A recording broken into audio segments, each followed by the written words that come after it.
बेवफा सनम। यह कहानी एक छोटे से गांव के एक लड़के और एक लड़की की है, जिनकी मुलाकात स्कूल के दिनों में हुई थी।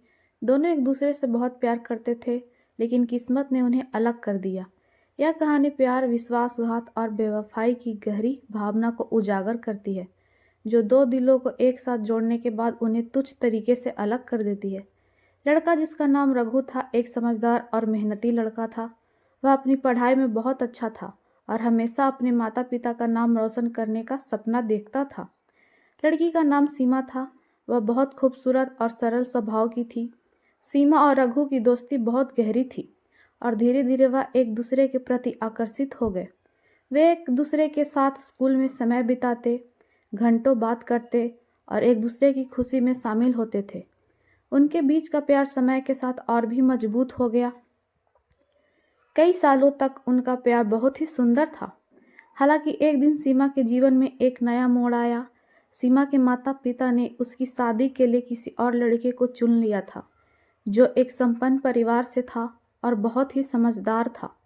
सीमा को यह बात बहुत मुश्किल से समझ में आई, क्योंकि वह रघु से बहुत प्यार करती थी, लेकिन सामाजिक दबाव और परिवार की इच्छाओं के सामने उसे मजबूर होना पड़ा।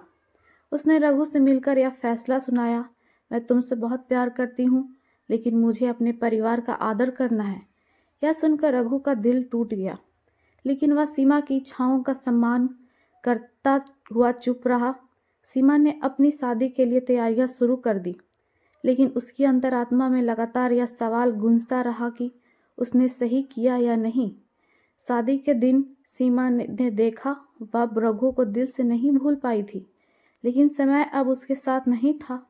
रघु ने उसे जाने दिया, क्योंकि वह जानता था कि कभी कभी प्यार में सबसे बड़ा बलिदान यही होता है कि आप किसी और की खुशियों के लिए अपनी खुशी छोड़ देते हैं। शादी के कुछ महीने बाद सीमा को एहसास हुआ कि वह गलत फैसले पर थी। वह अपने पति से खुश नहीं थी और उसका दिल हमेशा रघु के पास था। उसने रघु को ढूंढने की कोशिश की, लेकिन रघु ने उसका कोई जवाब नहीं दिया। वह खुद को पूरी तरह से इस दर्द में डुबो चुका था और अपने काम में व्यस्त रहने लगा, ताकि वह सीमा के बारे में सोच न सके। समय के साथ रघु ने महसूस किया कि सीमा अब उसकी जिंदगी का हिस्सा नहीं है और उसे आगे बढ़ने का फैसला लेना पड़ा। उसने खुद को इस दर्द से बाहर निकाला और अपने करियर पर ध्यान केंद्रित किया। कुछ वर्षों बाद रघु एक बड़ा कारोबारी बन गया और उसने अपने जीवन को एक नया दिशा में मोड़ लिया। इसी दौरान सीमा ने रघु को ढूंढ लिया। वह अब भी शादीशुदा थी, लेकिन उसका दिल रघु के पास था। जब वह रघु से मिलने गई तो वह बहुत दुखी थी, क्योंकि उसने उसे पूरी तरह से खो दिया था। रघु ने सीमा से कहा, तुमने मुझे छोड़ दिया सीमा, और अब मैं अपने रास्ते पर हूँ। तुमसे प्यार करना कभी आसान नहीं था, लेकिन अब यह मेरे लिए अतीत की बात है। सीमा ने अपनी गलती का एहसास किया, लेकिन रघु ने उसे माफ़ नहीं किया। वह जानता था कि कुछ रिश्ते कभी वापस नहीं आते। सीमा ने खुद को ही दोषी ठहराया और समझ लिया कि वह अपनी गलतियों के परिणामों को हमेशा भुगतेगी। उसकी बेवफाई ने उसे कभी खुश नहीं रहने दिया और वह जानती थी कि अब रघु उसकी ज़िंदगी में कभी वापस नहीं आएगा।